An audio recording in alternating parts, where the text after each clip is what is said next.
നമസ്കാരം. വിബിസിയുടെ പ്രാദേശിക വാർത്തകൾ ആരംഭിക്കുന്നു. പ്രധാന വാർത്തകൾ.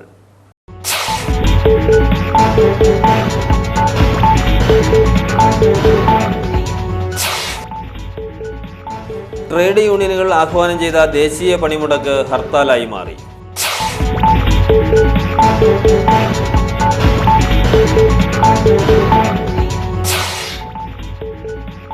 അറക്കുളം ഗ്രാമപഞ്ചായത്തിലെ മണപ്പാടി തടയണ നാട്ടുകാരുടെ ഉറക്കം കെടുത്തുന്നു.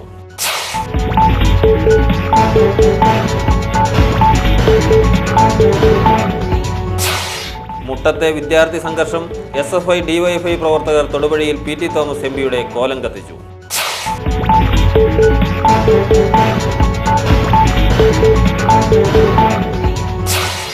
തൊടുപുഴ സാഹിത്യവേദി വാർഷികവും പൊതുസമ്മേളനവും മുനിസിപ്പൽ ചെയർമാൻ TJ ജോസഫ് ഉദ്ഘാടനം ചെയ്തു.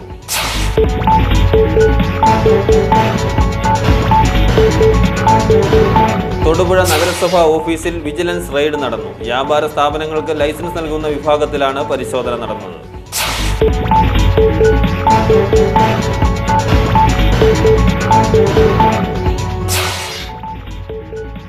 തൊടുപുഴ ശ്രീകൃഷ്ണസ്വാമി ക്ഷേത്രത്തിൽ വിദ്യാഗോപാല മന്ത്രാർച്ചന നടന്നു.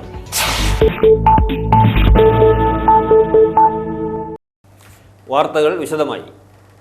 ജനജീവിതം ദുസ്സഹമാക്കുന്ന നയങ്ങൾ UPA സർക്കാർ തിരുത്തണമെന്നാവശ്യപ്പെട്ട് 11 കേന്ദ്ര ട്രേഡ് യൂണിയനുകൾ ആഹ്വാനം ചെയ്ത പണിമുടക്ക് പൂർണ്ണമായിരുന്നു. സ്വകാര്യ ബസ്സുകളും KSRTC ബസ്സുകളും ഓടിയില്ല. ബാങ്കുകൾ പ്രവർത്തിച്ചില്ല. സർക്കാർ ഓഫീസുകൾ പ്രവർത്തിച്ചുവെങ്കിലും ഹാജർ നില കുറവായിരുന്നു. പണിമുടക്ക് അനുകൂലികൾ തൊടുപുഴയിൽ പ്രകടനം നടത്തി. CPM area secretary VV Mathai പ്രസംഗിച്ചു.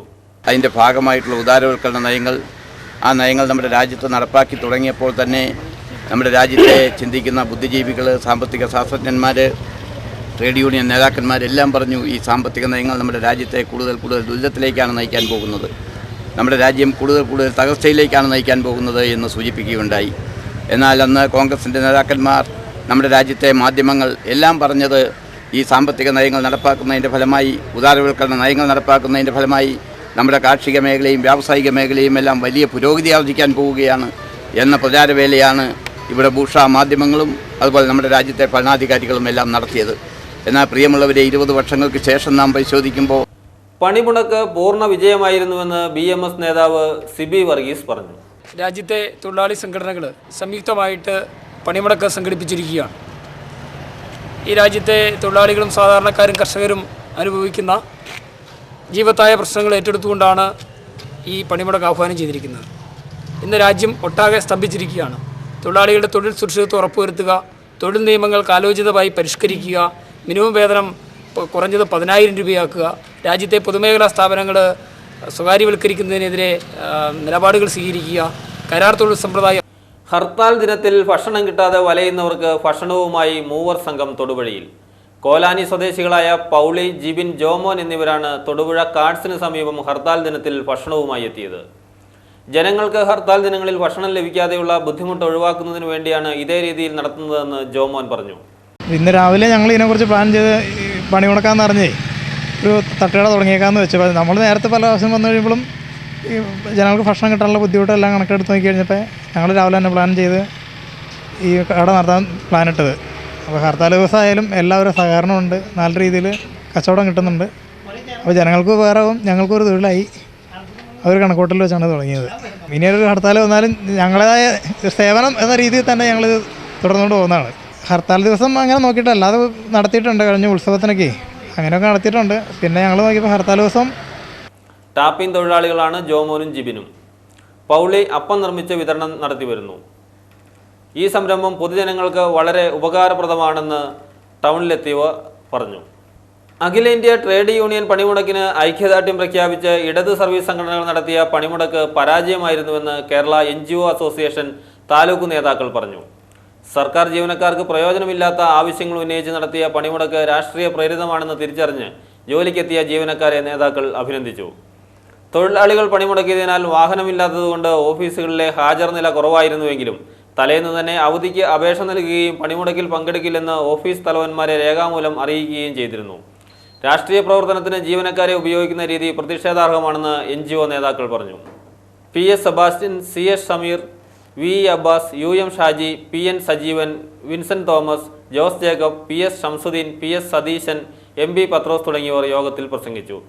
രാജേഷ് ബേബി യോഗത്തിൽ അധ്യക്ഷത വഹിച്ചു.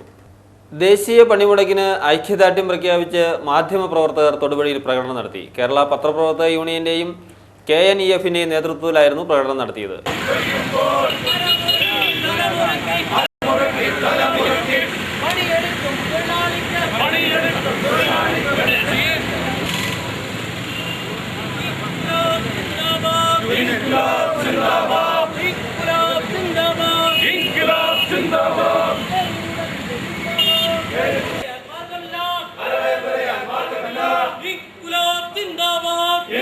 യൂണിയൻ നേതാക്കളായ SD Satheeshan Nair, Stephen Areekkara, Johnson Vengathadam, Ashraf Vattappara, Vinod Kannoli, Haris Muhammad, SV Rajesh, Basid Hassan, KA Siddique, K Ajithakumar, PA Haneefa, Unni Ramapuram, KG Pradeep Kumar തുടങ്ങിയവർ നേതൃത്വം നൽകി.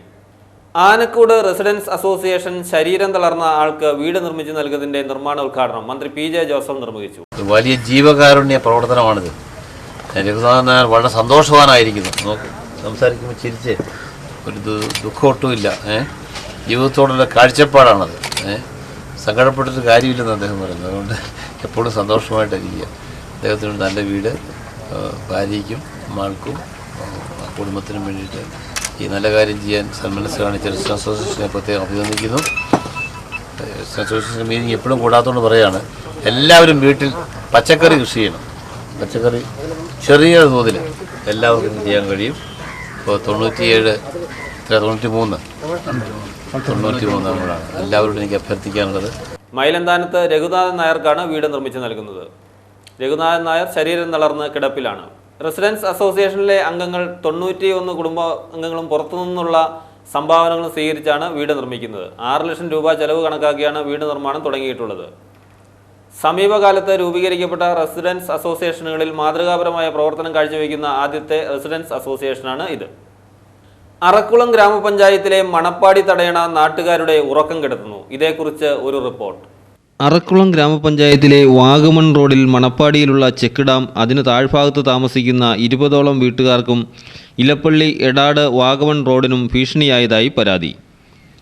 കഴിഞ്ഞ വർഷം മലവെള്ളപ്പാച്ചിലിൽ ചെക്ക് ഡാമിൻ്റെ ഒരു ഭാഗം തകർന്ന് അനവധി വീടുകൾക്ക് കേടുപാട് പറ്റുകയും വീട്ടുപകരണങ്ങൾ നശിക്കുകയും ചെയ്തിരുന്നു. അതിനാൽ ചെക്ക് ഡാം പൊളിച്ചു നീക്കണമെന്ന് നാട്ടുകാർ ആവശ്യപ്പെട്ടു. ഇത് സംബന്ധിച്ച് നാട്ടുകാർ മുഖ്യമന്ത്രിയുടെ ജനസമ്പർക്ക പരിപാടിയിൽ പരാതി നൽകി. 6 വർഷം മുമ്പ് അറക്കുളം പഞ്ചായത്ത് 12 ലക്ഷം രൂപ മുടക്കി നിർമ്മിച്ചതാണ് ചെക്ക് ഡാം. ചെക്ക് ഡാം പൊളിഞ്ഞതോടെ 4 ലക്ഷം മുടക്കി അരികു കെട്ടി ചെക്ക് ഡാമിൽ ഇപ്പോൾ കല്ലും മണ്ണും നിറഞ്ഞു കിടക്കുകയാണ്. മഴക്കാലത്ത് മലവെള്ളപ്പാച്ചിലുണ്ടായാൽ ചെക്ക് ഡാം നിറഞ്ഞ് റോഡിലൂടെ വെള്ളമൊഴുകുമെന്ന് നാട്ടുകാർ ചൂണ്ടിക്കാട്ടുന്നു. നാടിൻ്റെ വികസനം ഉദ്ദേശിച്ച് ഗവൺമെൻറ് ആവിഷ്കരിച്ചിരിക്കുന്ന ഓരോ പദ്ധതികൾ ജനപ്രതിനിധികളും കോൺട്രാക്ടർമാരും ചേർന്ന് അത് നശിപ്പിച്ച് മറ്റുള്ളവർക്ക് ഉപദ്രവമാക്കി തീർത്തിരിക്കുന്ന ഒരു പ്രസ്ഥാനമാണ് ഈ മണപ്പാടിയിലെ ചെക്ക് ഡാം. ഇത് നാട്ടുകാർ ഇത് ഉണ്ടാക്കുന്ന കാലം മുതൽ തന്നെ ഇതിനെ പ്രതിരോധിച്ചിരുന്നതാണ്. എന്നാൽ ഇതിന് പ്ലാൻ ചെയ്തിരുന്ന ആ ആദ്യത്തെ പ്ലാൻ മാറ്റിക്കൊണ്ട്, അതായത് ചെക്ക് ഡാമിൻ്റെ 2 സൈഡിലേക്കും 20 മീറ്റർ വീതം കോൺക്രീറ്റ് മതിൽ ഉണ്ടായിരുന്നതാണ് പ്ലാനിനകത്ത്. ഇങ്ങനെ വന്നാൽ വെള്ളം വീടുകളിൽ കയറി വൻ നാശം നേരിടുമെന്ന് നാട്ടുകാർ ഭയപ്പെടുന്നു. ടൂറിസത്തിൻ്റെ ഭാഗമായിട്ടാണ് ചെക്ക് ഡാം ഉണ്ടാക്കുന്നത് പറഞ്ഞെങ്കിലും ഞങ്ങൾക്ക് അന്ന് തന്നെ ഇതിൻ്റെ ഭീഷണി മനസ്സിലാകുകയും ഞങ്ങൾ പഞ്ചായത്തിൽ ചെന്ന് പ്രശ്നമുണ്ടാക്കുകയും ചെയ്തിരുന്നു. പ്രശ്നമുണ്ടാക്കിയപ്പോൾ നിങ്ങളെ സുരക്ഷിതമായ രീതിയിൽ അവിടെ എല്ലാ കാര്യങ്ങളും നമ്മൾ പ്ലാനിൽ ഉൾപ്പെടുത്തിയിട്ടുണ്ടെന്നും സൈഡൊക്കെ കെട്ടി നല്ല സുരക്ഷിതമായിട്ടാണ് ഇതിൻ്റെ പണികളെന്ന് പറഞ്ഞ പിന്നെയാണ് ഞങ്ങൾ പണികൾ ചെയ്യാൻ സമ്മതിച്ചത്. അത് കുറഞ്ഞ രീതിയിലുള്ള കാര്യങ്ങളുമായിട്ട് ചെയ്ത് അവസാനം അതിൻ്റെ സൈഡും എല്ലാം ഇടിഞ്ഞ് വെള്ളം കയറുകയും ഞങ്ങളിവിടെ ഒരു 20ഓളം കുടുംബങ്ങൾ ചെക്ക് ഡാം പൊളിച്ചു നീക്കണമെന്നാവശ്യപ്പെട്ട് നാട്ടുകാർ ആക്ഷൻ കൗൺസിൽ രൂപീകരിച്ചു. കൺവീനറായി ചന്ദ്രബാബുവിനെയും ചെയർമാനായി ഗോപാലകൃഷ്ണനെയും തിരഞ്ഞെടുത്തു. ചെക്ക് ഡാം തകർന്നുണ്ടായ വെള്ളപ്പാച്ചിലിൽ നാശം നേരിട്ട വീട്ടുകാർക്ക് നഷ്ടപരിഹാരം നൽകണമെന്നാവശ്യപ്പെട്ടെങ്കിലും നടപടി ഉണ്ടായില്ലെന്നും ആക്ഷൻ കൗൺസിൽ ഭാരവാഹികൾ പറഞ്ഞു. ചെക്ക് ഡാം പൊളിച്ചു നീക്കുന്നതുവരെ സമരപരിപാടികൾ ആരംഭിക്കാൻ ആക്ഷൻ കൗൺസിൽ തീരുമാനിച്ചു. VBC news, Moolamattam. വേനൽ രൂക്ഷമായതോടെ വിവിധ പ്രദേശങ്ങളിൽ അഗ്നിബാധ പതിവായിരിക്കുന്നു. അശ്രദ്ധമായി തീയിടുന്നതും ഇതിന് കാരണമായി പറയപ്പെടുന്നു. വെട്ടിമറ്റം ഒന്നാരമലയിൽ തീ പടർന്നത് സമീപത്തുള്ള സ്വകാര്യ വ്യക്തി കപ്പക്കാലയ്ക്ക് തീയിട്ടപ്പോൾ പടർന്നതാണെന്ന് സംശയിക്കുന്നു. അങ്കമാലി സ്വദേശി തയ്യിൽ ജെയിംസിന്റെ റബ്ബർ തോട്ടത്തിൽ 150ഓളം റബ്ബർ മരങ്ങൾ കത്തി നശിക്കുകയുണ്ടായി. വെട്ടിമറ്റത്ത് ഈന്തപ്പന തോട്ടത്തിനടുത്തുള്ള ഒന്നാരമലയിലെ ഒരു കർഷകൻ തൻ്റെ കപ്പക്കാലയിൽ തീയിടുകയും അറിഞ്ഞോ അറിയാതെയോ ആ തീ തൊട്ടടുത്തുള്ള 4 ഏക്കർ വരുന്ന റബ്ബർ തോട്ടത്തിലേക്ക് പടർന്നു കയറി 1.5 ഏക്കർ സ്ഥലത്തുള്ള 150ഓളം മരങ്ങൾ കത്തി നശിച്ചതായിട്ട് കാണപ്പെടുന്നു. പിറ്റേ ദിവസം മാത്രം ഞങ്ങളുടെ ജോലിക്കാർ തോട്ടത്തിൽ വന്നപ്പോൾ മാത്രമാണ് അയൽനാട്ടിലുള്ള കെയർ ടേക്കറോ ഇതിനെപ്പറ്റി. തൊടുപുഴ ഡിവൈഎസ്പിയായി ആന്റണി തോമസ് ചുമതലയേറ്റു. പുറ്റടി സ്വദേശിയാണ്. ഇടുക്കി സ്റ്റേറ്റ് ഇന്റലിജൻസ് വിഭാഗം ഡിവൈഎസ്പിയായി പ്രവർത്തിച്ചു വരികയായിരുന്നു. SFI പ്രവർത്തകരായ വിദ്യാർത്ഥികളെ ക്രിമിനലുകളെ ഉപയോഗിച്ച് മർദ്ദിക്കുകയും നിരപരാധികളായ വിദ്യാർത്ഥികളെ കള്ളക്കേസിൽപ്പെടുത്തി PT തോമസ് MP ദ്രോഹിക്കുന്നുവെന്നും ആരോപിച്ച് MPയുടെ കോലം SFI DYFI പ്രവർത്തകർ പ്രതീകാത്മകമായി കത്തിച്ചു.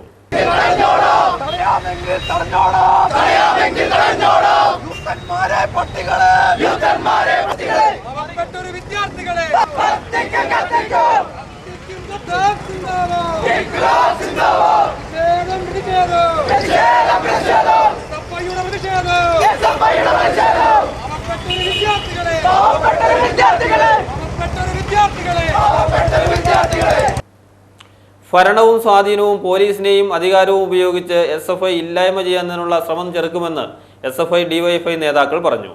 പ്രകടനത്തിന് SFI ജില്ലാ president Maju George, DYFI block secretary KN Salam, president PB Dileep Kumar, SFI ജില്ലാ വൈസ് പ്രസിഡന്റ് മുഹമ്മദ് അഫ്സൽ തുടങ്ങിയവർ നേതൃത്വം നൽകി. PT തോമസിന്റെ കോലം കത്തിക്കാൻ യോഗ്യതയുള്ളവനൊന്നുമല്ല PT തോമസ് എങ്കിൽ പോലും അതിനൊരു പ്രതീകാത്മകം എന്ന നിലയിലാണ് ഈ ജില്ലയിലെ MP എന്ന നിലയിൽ PT തോമസിന്റെ കോലം ഞങ്ങൾ കത്തിക്കുന്നത്. എന്തിനാണ് മണിയാസാന്റെ കോലം കത്തിച്ചത് എന്ന് ഇവിടുത്തെ യൂത്ത് കോൺഗ്രസുകാരും വ്യക്തമാക്കേണ്ടതല്ലേ? എന്തിനു വേണ്ടിയാണ് മണിയാസാന്റെ കോലം കത്തിച്ചത്? കഴിഞ്ഞ 10-15 വർഷക്കാലമായി ഈ ജില്ലയിൽ CPIM-ന്റെയും തൊഴിലാളി പ്രസ്ഥാനത്തിന് നേതൃത്വം കൊടുത്ത് ഈ ജില്ലയിലെ തൊഴിലാളി സമരങ്ങൾക്കും ആളുകളുടെ എല്ലാവിധ പ്രശ്നങ്ങൾക്കും. തൊടുപുഴ സാഹിത്യവേദിയുടെ 11ാം വാർഷികവും പൊതുസമ്മേളനവും മുനിസിപ്പൽ ചെയർമാൻ TJ ജോസഫ് ഉദ്ഘാടനം ചെയ്തു. 11ാം വാർഷിക സമ്മേളനവും ഇതിലെ അംഗങ്ങളായ അച്ചാമ്മ ചേച്ചിയുടെയും അതുപോലെ തന്നെ ശ്രീമതി ഇന്ദിരാ രവീന്ദ്രൻ, ശ്രീ MK ഹരികുമാർ എന്നിവരുടെ കവിതാ സമാരംഭവും അതുപോലെ തന്നെ ലേഖന സമാഹാരം എന്ന പുസ്തകത്തിൻ്റെ പ്രകാശനവും ഇവിടെ നടക്കാൻ പോവുകയാണ്. നമുക്കറിയാം, നമ്മുടെ നാട്ടിൽ സാഹിത്യ നിരൂപകൻ MK ഹരികുമാർ സംസ്കാരത്തിന്റെ പുതിയ മുഖങ്ങൾ എന്ന വിഷയത്തിൽ പ്രഭാഷണം നടത്തി. SB പണിക്കർ യോഗത്തിൽ അധ്യക്ഷത വഹിച്ചു. സമ്മേളനത്തിൽ ഇന്ദിരാ രവീന്ദ്രന്റെ കാണാതിരിക്കുന്നത് എന്ന കവിതാ സമാഹാരവും അച്ചാമ്മ തോമസിന്റെ രക്ഷാ സത്യത്തിന് എത്ര വയസ്സായി എന്നീ പുസ്തകങ്ങളും പ്രകാശനം ചെയ്തു. Deepika associate editor TC Mathew, doctor Joshy Varghese, N Raveendran, Kochurassa Thomas, professor MD Joseph തുടങ്ങിയവർ പ്രസംഗിച്ചു. തൊടുപുഴ നഗരസഭാ ഓഫീസിൽ വിജിലൻസ് റെയ്ഡ്. വ്യാപാര സ്ഥാപനങ്ങൾക്ക് ലൈസൻസ് അനുവദിക്കുന്നത് ക്രമക്കേടുണ്ടെന്ന ആക്ഷേപം മുൻനിർത്തിയാണ് പരിശോധന നടന്നത്. അടുത്ത സാമ്പത്തിക വർഷത്തേക്ക് ലൈസൻസ് പുതുക്കാൻ അപേക്ഷ സമർപ്പിച്ചതിൽ നിന്നും കൈക്കൂലി സംബന്ധിച്ച് വിജിലൻസിന് പരാതി ലഭിച്ചിരുന്നു. സംസ്ഥാന വ്യാപകമായി നടത്തിയ പരിശോധനയുടെ ഭാഗമായിട്ടാണ് തൊടുപുഴയിൽ റെയ്ഡ് നടത്തിയത്. വിജിലൻസ് DYSP PP കൃഷ്ണൻകുട്ടിയുടെ നേതൃത്വത്തിലാണ് പരിശോധന. ജനങ്ങൾ സമർപ്പിച്ച നിരവധി അപേക്ഷകൾ കെട്ടിക്കിടക്കുന്നതായി പരിശോധനയിൽ കണ്ടെത്തിയിട്ടുണ്ട്. മതിയായ രേഖകൾ ഹാജരാക്കിയിട്ടും ഗ്യാസ് ഏജൻസി ഉപഭോക്താവിന് 2ാമത്തെ സിലിണ്ടർ നൽകാത്തത് വിവാദമാകുന്നു. മൂലമറ്റം ഇലപ്പള്ളി സ്വദേശി താന്നിക്കൽ ബേബിക്കാണ് ജില്ലാ ഉപഭോക്തൃ പരിഹാര കോടതി അനുകൂലമായി വിധി പ്രസ്താവിച്ചത്. 2ാം സിലിണ്ടറിനായി കമ്പനിയുടെ അറിയിപ്പ് ലഭിച്ചതിനെ തുടർന്ന് ഗ്യാസ് ഏജൻസിയിലെത്തിയപ്പോഴാണ് ഗ്യാസ് നൽകാതെ ആക്ഷേപിച്ച് തിരിച്ചയച്ചതെന്ന് ബേബി പറഞ്ഞു. തൊടുപുഴ ശ്രീകൃഷ്ണസ്വാമി ക്ഷേത്രത്തിൽ വിദ്യാഗോപാല മന്ത്രാർച്ചന നടന്നു. കേരള ക്ഷേത്ര സംരക്ഷണ സമിതിയുടെയും തൊടുപുഴ ശ്രീകൃഷ്ണസ്വാമി ദേവസ്വത്തിന്റെയും സംയുക്ത ആഭിമുഖ്യത്തിലാണ് പരിപാടി നടന്നത്. നമുക്ക് സൽബുദ്ധി ഉണ്ടാകാനും പഠനത്തിന് ഉന്നതി ഉണ്ടാകാനും സർവ്വവിധ ഐശ്വര്യങ്ങൾ ഉണ്ടാകുന്നതൊക്കെ വേണ്ടിയിട്ടാണ് നമ്മൾ യാചന ചെയ്യുന്നത്. അപ്പോൾ എല്ലാവരുടെയും മനസ്സ് നിർമ്മലമായ മനസ്സായിരിക്കണം, സാത്വിക ഭാവമായിരിക്കണം. ആ മനസ്സ് എല്ലാവരും വേറെ എവിടെയും കാറി പറഞ്ഞുകൊണ്ട് നടക്കാതെ എല്ലാവരുടെയും മനസ്സ് അവർ പിടിക്കുന്നിടത്ത് കിട്ടണം, അല്ലെ? അവരോട് പിടിക്കുന്നിടത്ത് കിട്ടണം എന്ന് പറയുമ്പോൾ മനസ്സ് ശാന്തമാക്കി ആ മനസ്സിൽ വേറെ ചിന്തകളൊന്നും ഉണ്ടാകാൻ പാടില്ല. ഈശ്വരീയമായ ചിന്ത മാത്രം. നമ്മൾ ഇന്ന് വിദ്യാഗോപാലം നമ്മൾ അർച്ചന ചെയ്യുമ്പോൾ അതിൽ മാത്രം എല്ലാവരും ശ്രദ്ധിച്ചിരിക്കുക. വേറെ മറ്റിതര വിഷയങ്ങളിലോട്ട് നമ്മൾ ചിന്തിക്കരുത്. അതുകൂടാതെ സംസാരിക്കരുത്. നമ്മുടെ നാവിൽ നിന്ന് വരുന്നത് നാമജപം മാത്രമായിരിക്കണം.